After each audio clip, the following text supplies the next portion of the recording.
Hello नमस्कार साथियों, study 91 में मैं नीरज मिश्रा आप सभी का हार्दिक स्वागत करता हूं। दोस्तों, आज का टॉपिक है वो बहुत ही शानदार टॉपिक है। आज का टॉपिक होगा आपका राष्ट्रीय आय। राष्ट्रीय आय से संबंधित आज हम लोग टॉपिक लेकर के आपके बीच में उपस्थित हुए हैं। अगर मैं आपको बताना चाहूँ तो इसके पहले मैं आपका 3 टॉपिक बहुत ही शानदार तरीके से कंप्लीट कर चुका हूँ। एक आपका इंट्रोडक्शन का टॉपिक था, दूसरा आपका बैंकिंग का टॉपिक था, तीसरा जो आपका टॉपिक था वह मुद्रास्फीति एवं मुद्रा अवस्फीति से संबंधित है। क्या है? मुद्रास्फीति एवं मुद्रा अवस्फीति से संबंधित है। उसके बाद जो नेक्स्ट टॉपिक आपका मैं आपके बीच में लेकर के उपस्थित हुआ हूं वह राष्ट्रीय आय से संबंधित है। और आज की इस क्लास में हम लोग इसी के बारे में डिस्कस करेंगे कि राष्ट्रीय आय क्या होता है, जीडीपी क्या होता है, जीएनपी क्या होता है, एनएनपी क्या होता है, एनडीपी क्या होता है। तो वे सारी चीज़ें आज की इस क्लास के माध्यम से फोकस्ड होकर के आपके बीच में आएंगे। समझ रहे हैं ना? तो वही सारी चीज़ों पर हम लोग आज की क्लास में डिस्कस करने वाले हैं। तो चलिए शुरू कर लेते हैं आज एकदम शानदार सा सेशन। चलिए, बात है राष्ट्रीय आय की। राष्ट्रीय आय मीन्स नेशनल इनकम।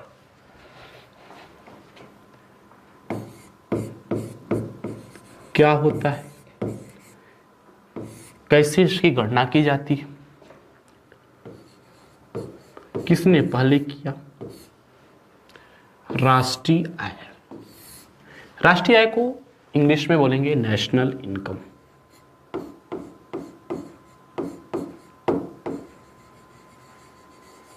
क्या बोलेंगे? National income.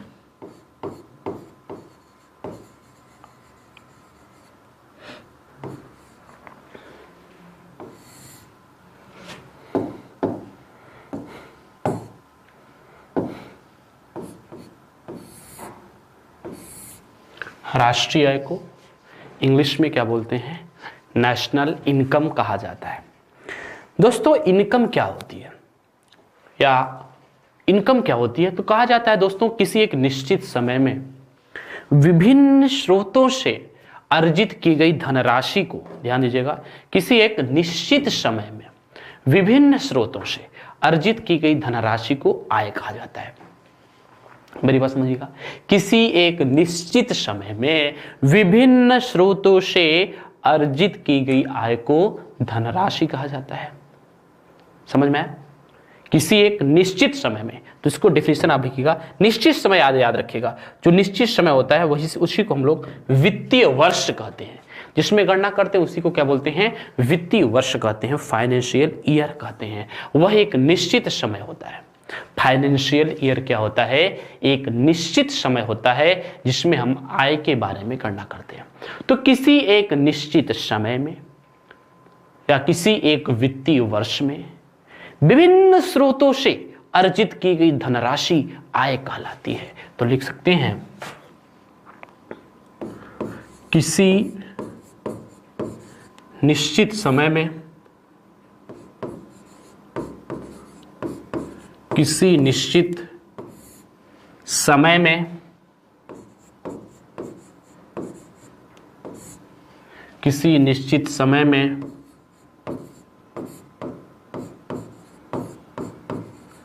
विभिन्न स्रोतों से, विभिन्न स्रोतों से, किसी निश्चित समय में विभिन्न स्रोतों से अर्जित की गई धनराशि, विभिन्न स्रोतों से अर्जित की गई धनराशि, अर्जित की गई धनराशि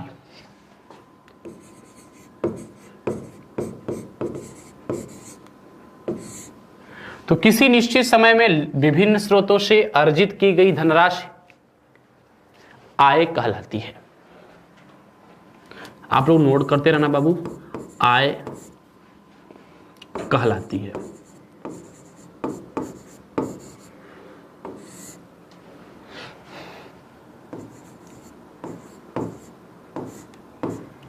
समझ में आया? तो आय क्या कहलाती है? शायद आपको समझ में आ गया होगा कि किसी निश्चित समय में विभिन्न स्रोतों से अर्जित की गई धनराशि, किसी निश्चित समय में विभिन्न स्रोतों से अर्जित की गई धनराशि आय कहलाती है। किसी निश्चित समय में विभिन्न स्रोतों से अर्जित की गई धनराशि आय कहलाती है। लेकिन अगर यही बात एक देश की हो, यही बात एक देश की हो, तब क्या होगा? तो आप ध्यान दीजिएगा, अगर यही बात एक देश की हो तो एक देश के लोगों के द्वारा या एक देश के द्वारा किसी एक वित्तीय वर्ष में, एक देश के द्वारा, ध्यान दीजिएगा, एक देश के द्वारा, एक देश के द्वारा किसी एक वित्तीय वर्ष में, एक देश के द्वारा किसी एक वित्तीय वर्ष में अर्जित की गई संपूर्ण धनराशि या विभिन्न क्षेत्रों से अर्जित की गई संपूर्ण धनराशि देश का राष्ट्रीय आय कहलाता है। देश का राष्ट्रीय आय कहलाता है। मतलब आप शायद समझ गए होंगे कि देश के नागरिकों या देश के द्वारा एक वित्तीय वर्ष में अर्जित की गई संपूर्ण धनराशि राष्ट्रीय आय कहलाती है। क्या कहलाती है? राष्ट्रीय आय कहलाती है। अब राष्ट्रीय आय की डेफिनेशन लिख लो।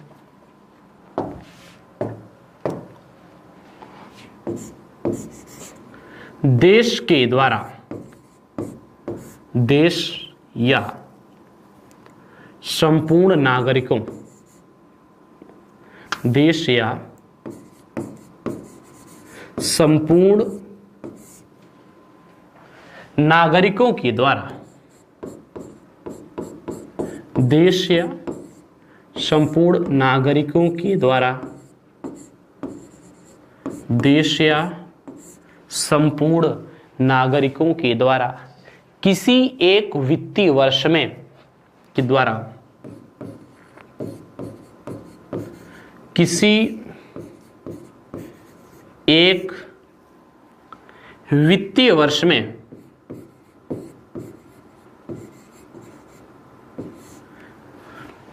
देश या संपूर्ण नागरिकों के द्वारा किसी एक वित्तीय वर्ष में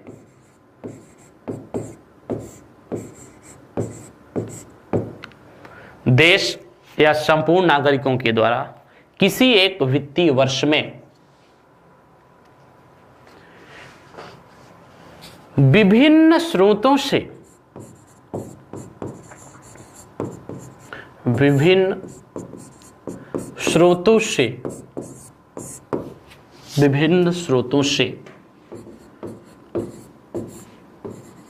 अर्जित की गई धनराशि, अर्जित की गई धनराशि, विभिन्न स्रोतों से अर्जित की गई धनराशि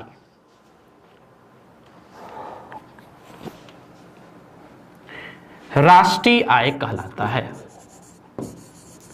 राष्ट्रीय आय कहलाता है। क्या होता है? राष्ट्रीय आय कहलाता है।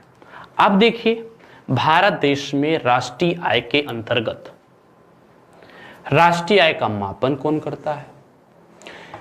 भारत देश का वित्तीय वर्ष क्या है, कहां से कहां तक है? सबसे पहले राष्ट्रीय आय का मापन किसने किया था? वैज्ञानिक विधि से सबसे पहले किसने किया था, जो कि आज वर्तमान की प्रामाणिक विधि है। तो ये सब सारी चीजें भी आपको पता होनी चाहिए। तो राष्ट्रीय आय का डिफिनेशन तो आपने लिख लिया। अब आइए हम लोग लिखेंगे भारत में राष्ट्रीय आय का मापन। भारत में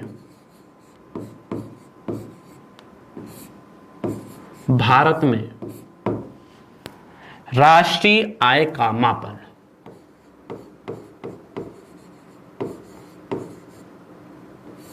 भारत में राष्ट्रीय आय का मापन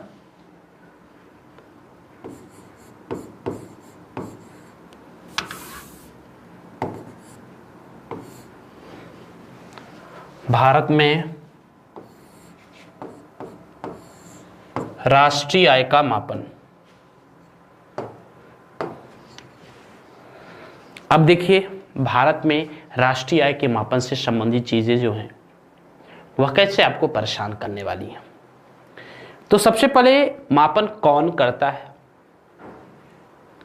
वित्तीय वर्ष अभी आपने देखा था, तो आपको ये पता होना चाहिए कि आपका वित्तीय वर्ष कब से कब तक है। आपका वित्तीय वर्ष कब से कब तक है, ये भी आपको पता होना चाहिए। सबसे पहले राष्ट्रीय आय का अनुमान किसने लगाया था, ये भी आपको पता होना चाहिए। और साथ ही साथ आपको यह भी पता होना चाहिए कि वैज्ञानिक विधि से राष्ट्रीय आय का अनुमान किसने लगाया था। फिर उसके बाद हम लोग कॉन्सेप्ट पर बात करेंगे। देखिए, भारत देश में राष्ट्रीय आय मापन का जो वित्तीय वर्ष है, फाइनेंशियल ईयर है, तो आप सबको पता होगा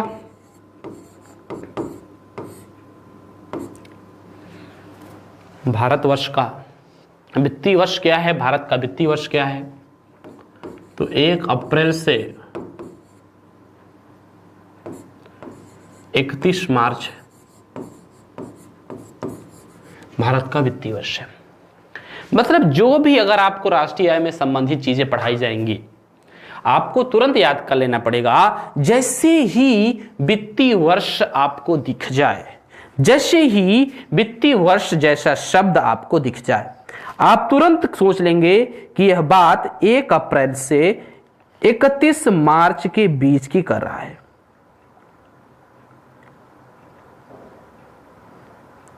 यह बात क्या कर रहा है? 1 अप्रैल से 31 मार्च के बीच की बात कर रहा है। आपको तुरंत पता होना चाहिए। यह आपको तुरंत पता होना चाहिए कि बात 1 अप्रैल से 31 मार्च के बीच करा। अब देखिएगा दोस्तों, अब आपको एक चीज पता होना चाहिए कि गणना कौन करता है, राष्ट्रीय आय की गणना कौन करता है। तो ये बहुत इंपॉर्टेंट है, यहां थोड़ा बदलाव भी हुआ है। राष्ट्रीय आय की गणना, तो दोस्तों राष्ट्रीय आय की गणना राष्ट्रीय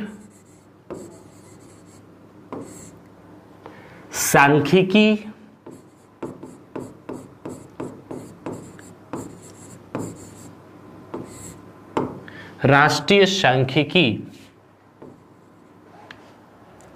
कार्यालय द्वारा किया जाता है।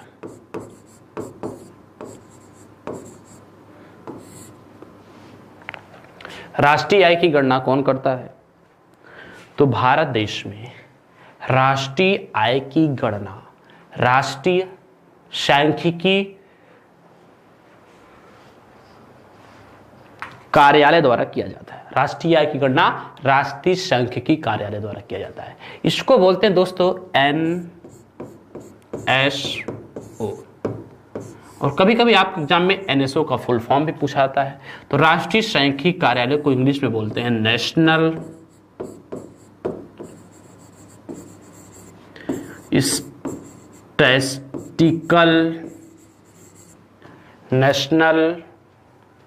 स्टैटिस्टिकल ऑफिस, राष्ट्रीय सांख्यिकी कार्यालय। लेकिन कुछ लोगों के मन में एक प्रश्न आ रहा होगा कि सर गणना तो पहले CSO नाम की संस्था करती थी। हाँ करती थी, CSO का गठन हुआ था दोस्तों 1951 में। यही गणना करती थी। एक संस्था और थी, आपने शायद नाम सुना होगा, NSSO, national sample survey office, राष्ट्रीय प्रतिदर्श सर्वेक्षण कार्यालय। यह गरीबी और बेरोजगारी की गणना करता था। इसका गठन 1950 में हुआ था। लेकिन इन दोनों संस्थाओं को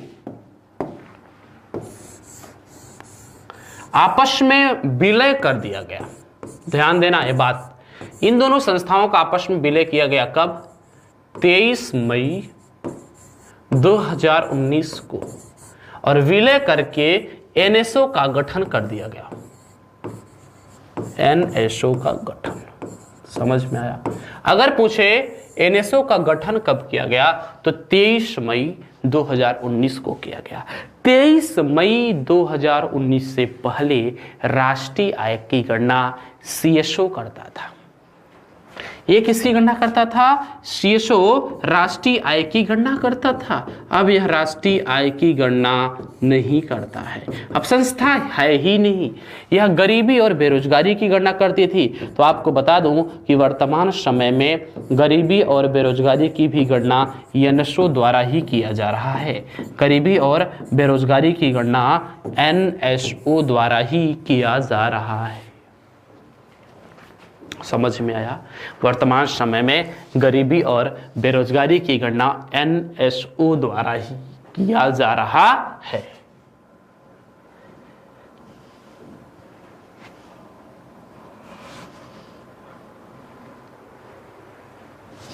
तो ये आपकी रही गणना की बात। अब प्रश्न आएगा, राष्ट्रीय आय का अनुमान सबसे पहले किसने लगाया? राष्ट्रीय आय का अनुमान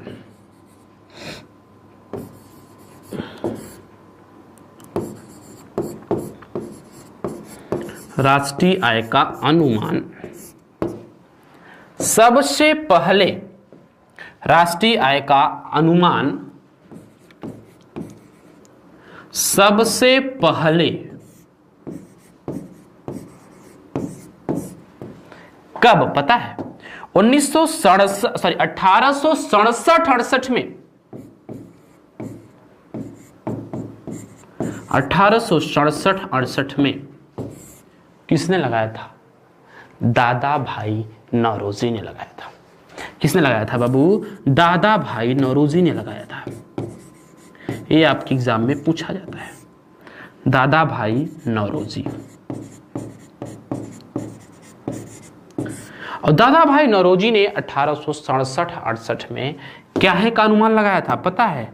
भारत देश में काहे का अनुमान लगाया था? इन्होंने 1867-68 में प्रति व्यक्ति आय का अनुमान लगाया था। प्रति व्यक्ति आय मतलब वही राष्ट्रीय आय निकाला तभी तो प्रति व्यक्ति आय। और कितना बताया था कि भारत का प्रति व्यक्ति आय 20 रुपए। कई बार एग्जामों में पूछा गया क्वेश्चन है, कई बार एग्जामों में पूछा गया क्वेश्चन है कि दादा भाई नौरोजी के अनुसार भारत का प्रति व्यक्ति आय कितना था। तो दादा भाई नौरोजी के अनुसार भारत का प्रति व्यक्ति आय देख लीजिए 20 रुपए था।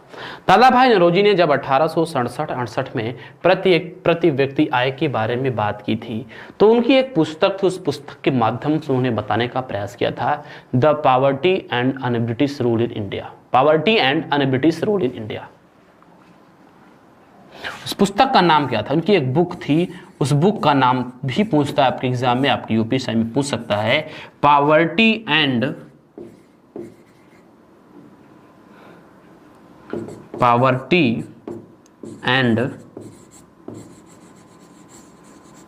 Un-British rule in India. Poverty and un-British rule in India. समझ में आया? तो poverty and un-British rule in India यह किसकी पुस्तक है? तो poverty and un-British rule in India यह पुस्तक है दादा भाई नौरोजी की। यह पुस्तक दादा भाई नौरोजी ने 1867-68 में लिखा था और इसी पुस्तक के माध्यम से उन्होंने भारत का प्रति व्यक्ति आय 20 रुपए निर्धारित किया था। अब एक प्रश्न आएगा कि वैज्ञानिक विधि से राष्ट्रीय आय का अनुमान, ध्यान दीजिएगा, वैज्ञानिक विधि से राष्ट्रीय आय का अनुमान किसने लगाया था? तो ये भी देख लो, वैज्ञानिक विधि से राष्ट्रीय आय का अनुमान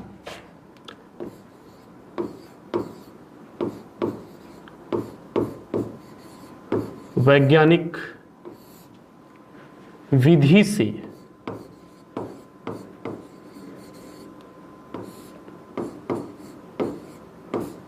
वैज्ञानिक विधि से राष्ट्रीय आय का अनुमान।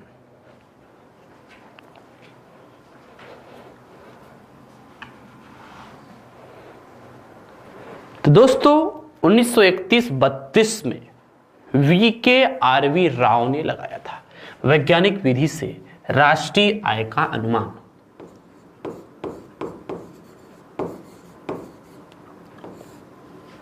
वैज्ञानिक विधि से राष्ट्रीय आय का अनुमान।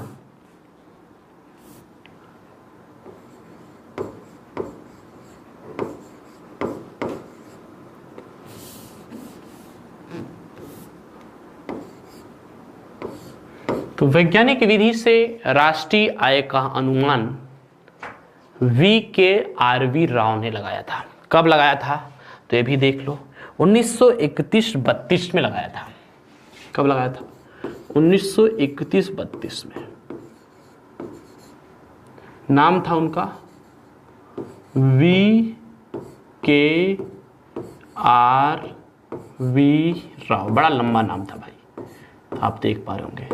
उनका नाम था VKRV राव और उन्होंने वैज्ञानिक विधि से राष्ट्रीय आय का अनुमान सबसे पहले लगाया था। वैज्ञानिक विधि से राष्ट्रीय आय का अनुमान सबसे पहले लगाया था।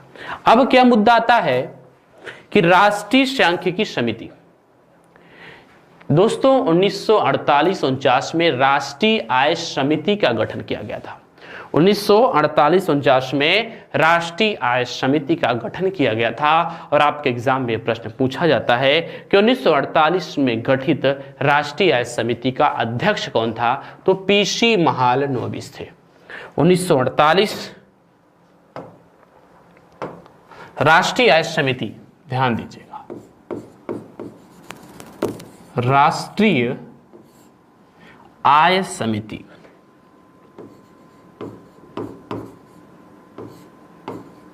जीडीपी जीएनपी भी पढ़ाऊंगा भाई, परेशान मत हो ना।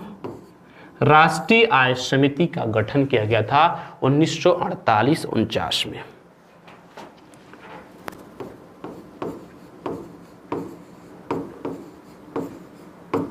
इसके अध्यक्ष भारत के प्रसिद्ध सांख्यिकीविद पीसी महालनोबिस थे।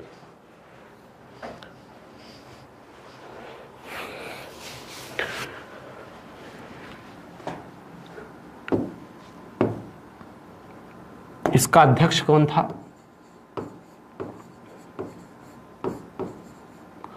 इसके अध्यक्ष थे पीसी महालनोबिस। नाम शायद सुना होगा। पीसी महालनोबिस ने ही दूसरी पंचवर्षीय योजना का मॉडल उन्हीं के तत्वाधान में तैयार हुआ था, आप सबको पता है। तो पीसी महालनोबिस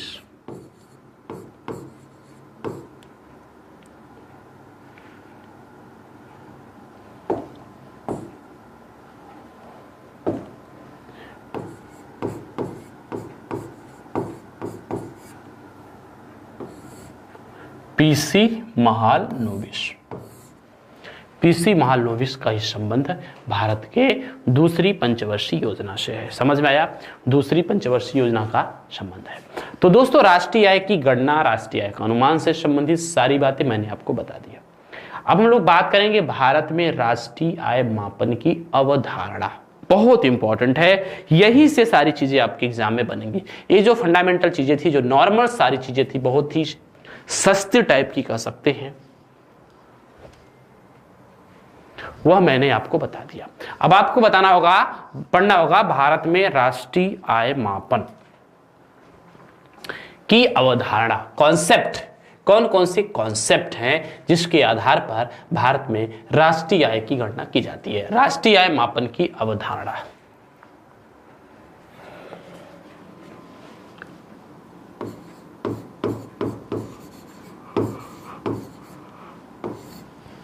राष्ट्रीय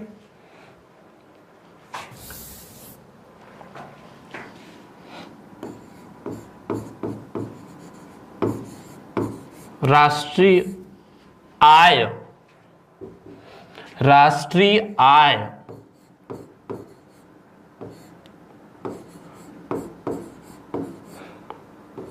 मापन, राष्ट्रीय आय मापन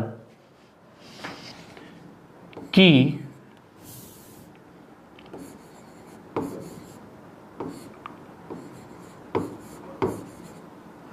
अवधारणा, राष्ट्रीय आय मापन की अवधारणा।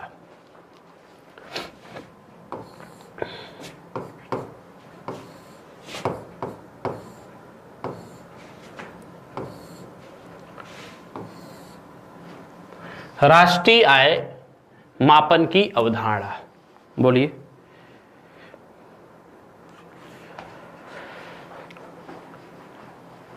बताइए दोस्तों, भारत देश में राष्ट्रीय आय मापन की अवधारणा के 4 कॉन्सेप्ट है, मतलब कुल 4 कॉन्सेप्ट हैं भारत देश में राष्ट्रीय आय मापन के। GDP, GNP, NDP, NNP. GDP, GNP, NDP और एनएनपी। लेकिन दोस्तों उसको जानने से पहले हम लोग 2 चीजों को बहुत भली भांति समझेंगे, बाजार कीमत और साधन लागत। अगर ये 2 चीजें हमने समझ लिया, पहले हम लोग इसी के आधार पर कॉन्सेप्ट तैयार करेंगे, उसके बाद की सारी चीजें हमारे समझ में आएंगी। देखो, एक होता है बाजार कीमत,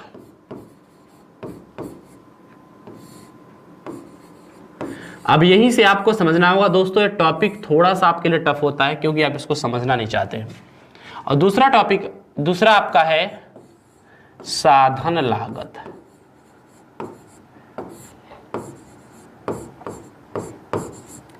एकदम प्रण करके बैठो कि दोबारा कभी भी इकोनॉमिक्स नहीं पढ़नी है, भले ही आप क्रैश क्वेश्चन पढ़ रहे हो, क्योंकि चीजें मैं आपको बहुत डीपली पढ़ा रहा हूं। तो दोस्तों बाजार कीमत का मतलब होता है क्या, मार्केट प्राइस, क्योंकि यहां पे इंग्लिश के शब्दों का यूज ज्यादा होता है इकोनॉमिक्स में, मार्केट प्राइस। इसीलिए इसको कुछ अलग शब्द से लिखते। और इसका मतलब होता है साधन लागत का मतलब होता है फैक्टर कॉस्ट। साधन लागत का क्या मतलब होता है, फैक्टर कॉस्ट।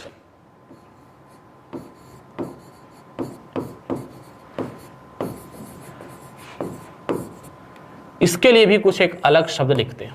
क्या लिखते हैं दोस्तों, शॉर्टकट वाला शब्द लिखते हैं। इसके लिए एफसी शब्द का प्रयोग किया जाता है, इसके लिए एमपी शब्द का प्रयोग किया जाता है। सोचो, अब आपको सोचना पड़ेगा, मजबूरी है आपकी सोचना कि बाजार कीमत होता क्या है, बाजार कीमत आखिर है क्या। सोचो तो आप पाएंगे सर ये मोबाइल है, ये मोबाइल है मेरा, ये मेरा मोबाइल है।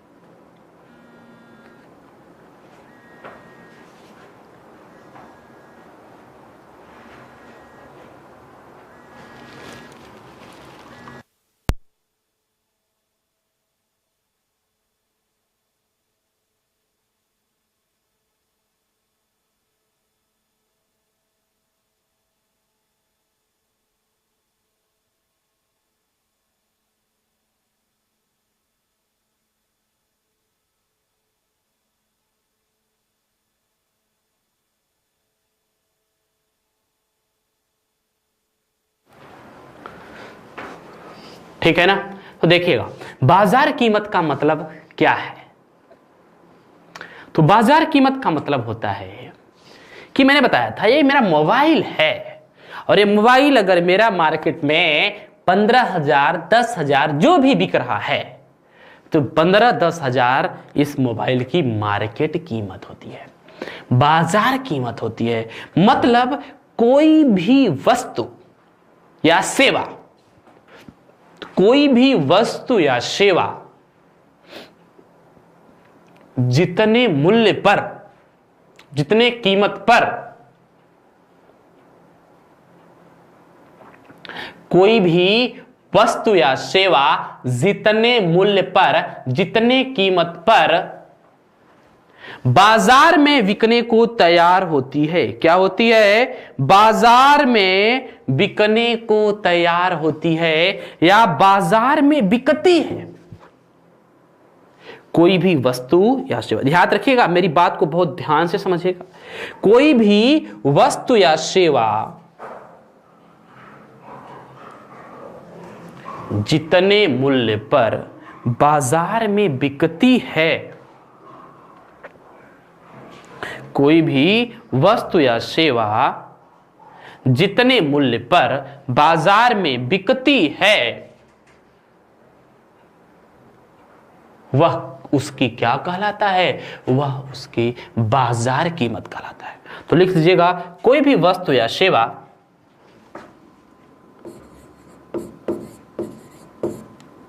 कोई भी वस्तु या सेवा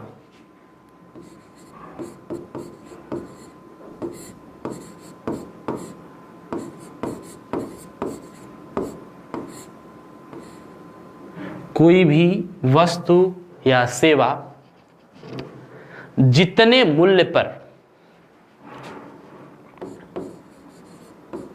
कोई भी वस्तु या सेवा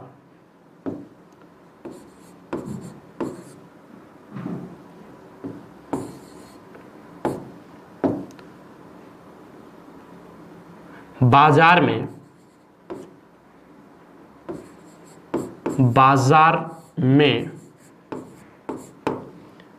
जिस मूल्य पर बाजार में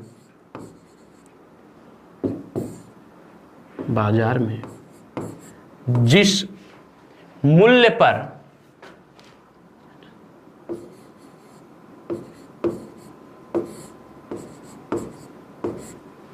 कोई भी वस्तु या सेवा बाजार में जिस मूल्य पर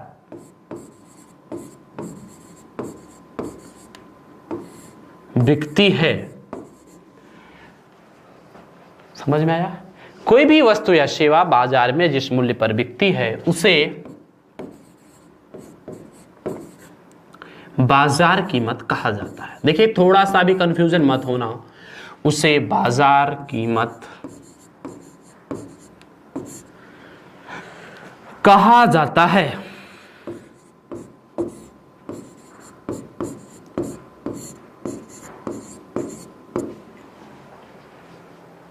समझ में आया? कोई भी वस्तु या सेवा बाजार में जिस मूल्य पर बिकती है उसे बाजार कीमत कहा जाता है। समझे आप?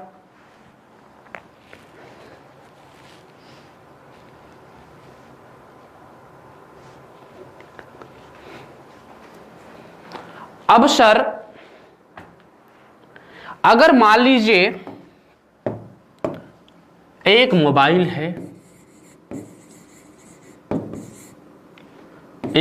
है, वह बाजार में बिक रहा है, कितने का? 10,000 का।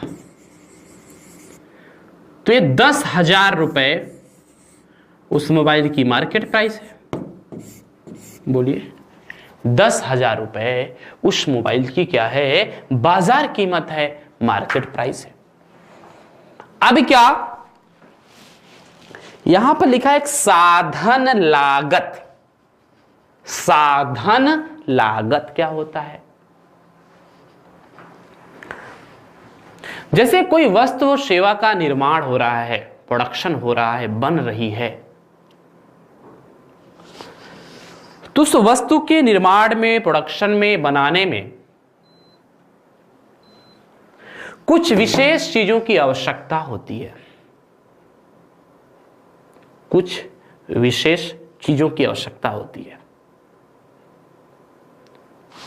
मतलब आप ये सोचिए, जैसे यह मोबाइल आपका 10,000 रुपए का मार्केट में बिक रहा है, तो क्या इसको बनाने में 10,000 रुपए खर्च लगा होगा? नहीं सर, बनाने के बाद टैक्स वगैरह भी देने पड़ते हैं। बोलो हाँ या ना? बनाने के बाद टैक्सेशन की प्रक्रिया भी शुरू होती है, टैक्स वगैरह भी देने पड़ते हैं।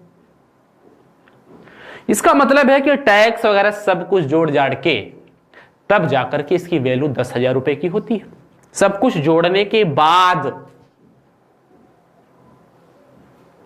सब कुछ जोड़ने के बाद इसकी वैल्यू 10,000 रुपए की होती है। समझ में आया? सब कुछ जोड़ने के बाद। अब क्या हुआ?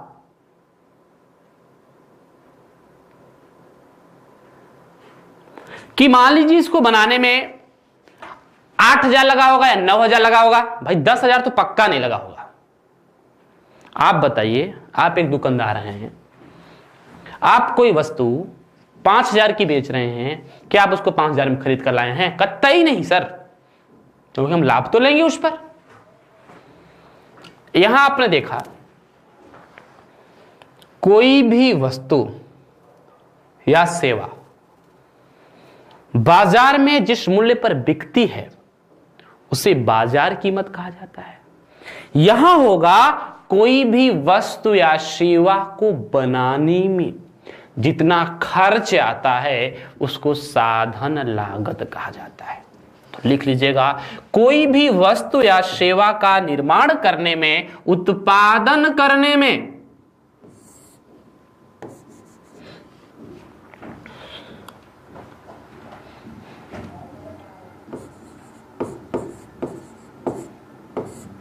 कोई भी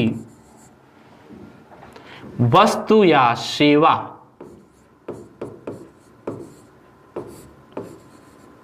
कोई भी वस्तु या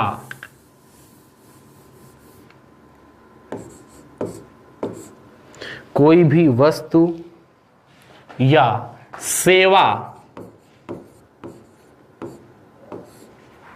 के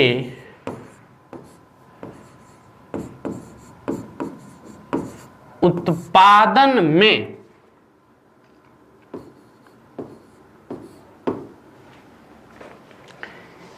जो खर्च आता है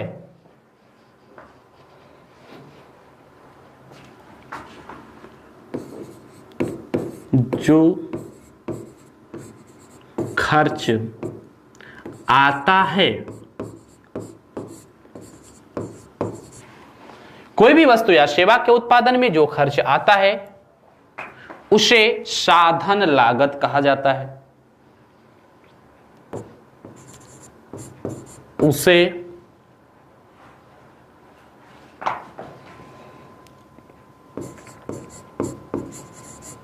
साधन लागत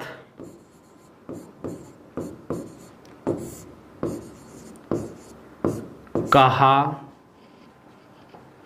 जाता है।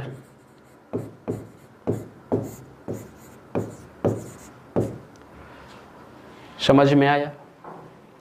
कोई भी वस्तु या सेवा को बनाने में जितना खर्च होता है उसको साधन लागत का, दोनों देखिए अंतर क्या होता है। बाजार कीमत आपकी साधन लागत से हमेशा ज्यादा होगी। जो मोबाइल 10,000 रुपए का मार्केट में बिक रहा है, मैं कहूंगा वह वही मोबाइल, सेम वही मोबाइल को बनाने में सोचिए मात्र 8,000 रुपए खर्च आया होगा। और यही 8,000 रुपए क्या होता है? एफसी होता है। यही 8,000 रुपए क्या होता है? फैक्टर कॉस्ट होता है। सर इसको बताने का मतलब क्या है? तो यहां खर्च लिख देते थे ना, खर्च लिख देना चाहिए था, साधन शब्द का प्रयोग क्यों किया गया है? दोस्तों इकोनॉमिक्स में एक चीज आपको समझना पड़ेगी, याद करना पड़ेगा। किसी भी वस्तु या सेवा का निर्माण करने के लिए 4 अवयवों की आवश्यकता होती है। 4 अवयवों की आवश्यकता होती है। सबसे पहले एक ऐसा व्यक्ति होगा सोचने वाला कि हमको कौन सी वस्तु या सेवा का प्रोडक्शन करना है। एक ऐसा व्यक्ति होगा, तो जो ऐसा व्यक्ति होगा उसको हम कहेंगे उद्यमी।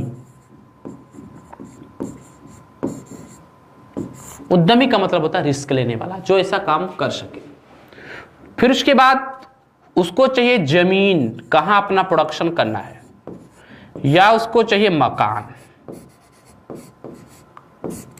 फिर चाहिए पूंजी,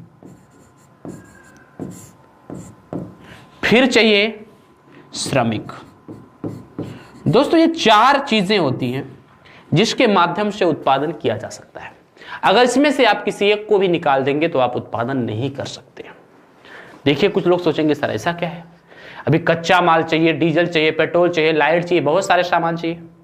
तो सब दोस्तों पूंजी के द्वारा हो सकते हैं। लेकिन कह देंगे सर पूंजी के द्वारा आप श्रमिक भी ले सकते हैं। ना भैया, आप श्रमिक को खरीद नहीं सकते। आपको श्रमिकों की आवश्यकता पड़ेगी ही पड़ेगी। आपको श्रमिकों की आवश्यकता पड़ेगी ही पड़ेगी। आप उनको खरीद नहीं सकते हैं। आप उनको खरीद नहीं सकते। अब देखिए क्या है, अब क्या है कंडीशन समझिएगा।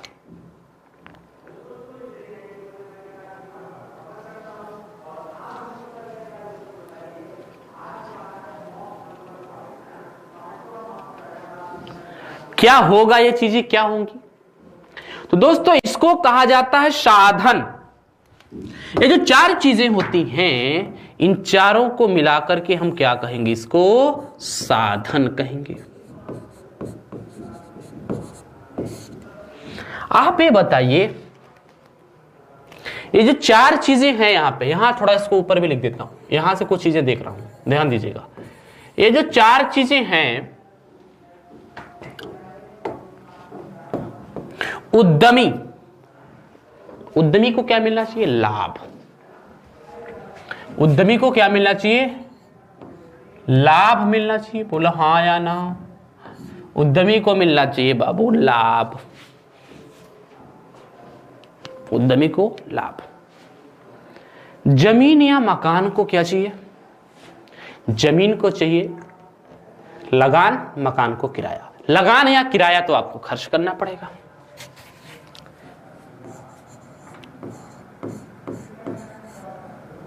लगान या किराया,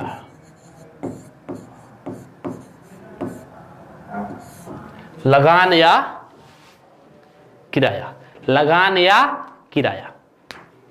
फिर क्या है?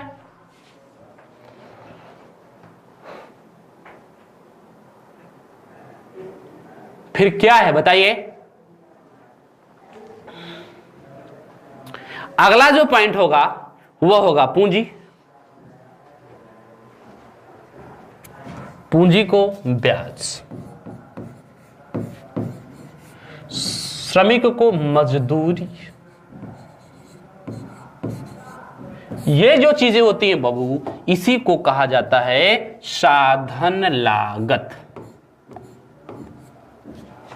इसी को कहा जाता है फैक्टर कॉस्ट। यही तो लागत है ना इसकी। तो किसी भी मूल्य का जो निर्धारण होता है साधन लागत के हिसाब से ही तो होता है। भाई कोई मजदूर काम कर रहा है, उसको मजदूरी चाहिए। आप 500 करोड़ की, 2 करोड़ की, 1 लाख की पूंजी लगाए तो उसको पूंजी थोड़ी ना, अब कोई 1 रुपए की चीज होगी तो उसमें पूरी पूंजी थोड़ी ना लिख लेंगे, उसका कुछ % ब्याज जोड़ेंगे। मजदूरी पर लोग लगे हैं, उनको मजदूरी चाहिए। आपका भवन है, उसका किराया जोड़ेंगे उसमें अनुपात के हिसाब से, और थोड़ा बहुत लाभ जोड़ेंगे। तो ये सब जोड़ने के बाद आपकी वैल्यू हो जाती है 8000। ये सब जोड़ने के बाद, ये सब जोड़ने के बाद अब यहां से जैसे ही आप बाहर जाते हैं, आपने देखा एक मोबाइल था जो 8000 का बना था, 10,000 का बिक रहा है। अब मुद्दा आ जाता है दोस्तों टैक्स का। टैक्स, इस कंपनी को टैक्स भी देना पड़ेगा, और कैसा टैक्स देना पड़ेगा? अप्रत्यक्ष कर देना पड़ेगा। क्या देना पड़ेगा? अप्रत्यक्ष कर देना पड़ेगा। तो कहने का मतलब यह है कि बाजार कीमत बराबर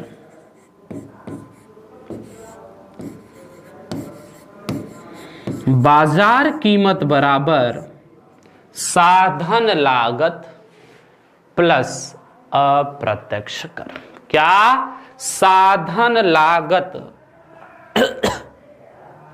प्लस अप्रत्यक्ष कर। बाजार कीमत बराबर साधन लागत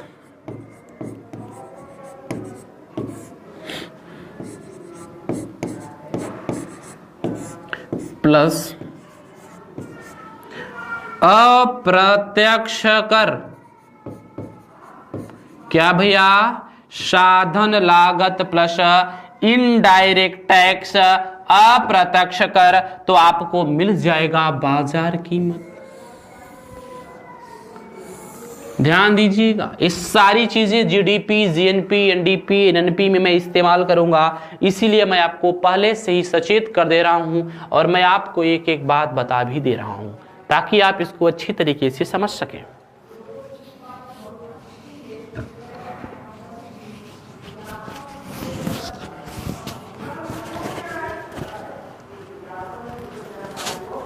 ताकि आप इसको अच्छे तरीके से समझ सकें।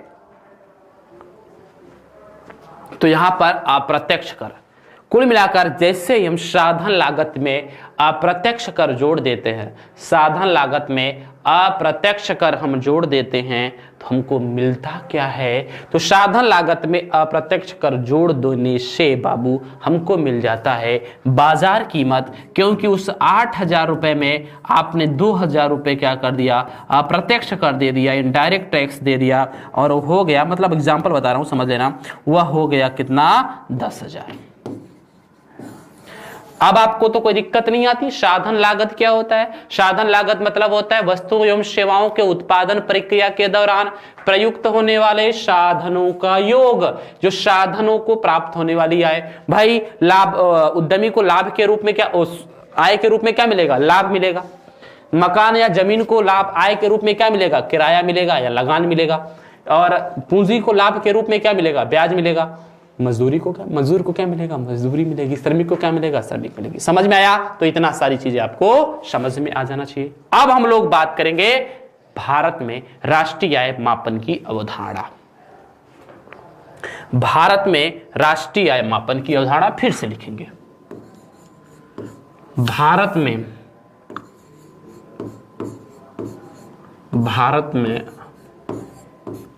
बहुत सारे सूत्र यहां से मिलेंगे आपको। भारत में राष्ट्रीय आय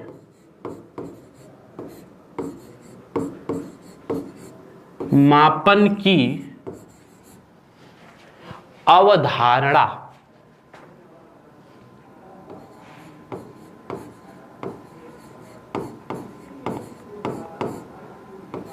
भारत में राष्ट्रीय आय मापन की अवधारणा। दो चीजें आपको मिल गई, एक बाजार कीमत पर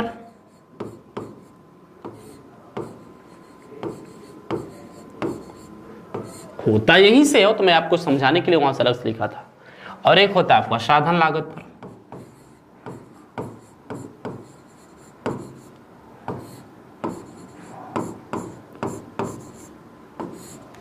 बाजार कीमत क्या होता है, साधन लागत क्या होता है, तीनों चीजें आपको क्लियर हो गई। अब क्या है कॉन्सेप्ट, इसको देखिए। तो दोनों में बाबू 4-4 होंगे, ए बी सी डी, और यही आपको पढ़ना पड़ेगा। इसको डिटेल में पढ़ाऊंगा मैं। पहले न्यू तैयार कर ली आपकी, अब मैं आराम से इसको शानदार तरीके से पढ़ाता चलूंगा। एक होता है जीडीपी एमपी, एमपी मतलब एमपी, बाजार कीमत, फैक्टर कॉस्ट। ये होता है एफसी मतलब फैक्टर कॉस्ट, साधन लागत भाई, फैक्टर कॉस्ट।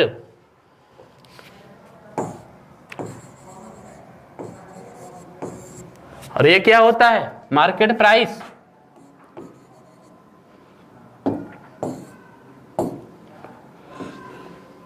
क्या होता है, मार्केट प्राइस।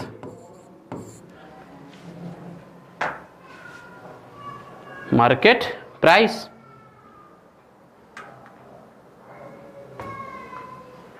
अब देखिए होता क्या है, GDP MP, gross domestic product at market price, बाजार कीमत पर सकल घरेलू उत्पाद।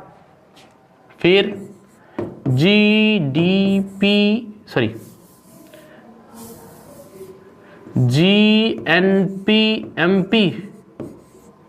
ग्रोस नेशनल प्रोडक्ट, बाजार कीमत पर सकल राष्ट्रीय उत्पाद। क्या होता है पढ़ाऊंगा। फिर आएगा जी वाला खत्म हो गया, एनडीपी, एमपी, फिर आएगा एनएनपी, एमपी। सेम चीजें यहां भी होती हैं, लेकिन एमपी के जगह यहां एफसी के मोड में होती है। एक होता है जीडीपीएफसी,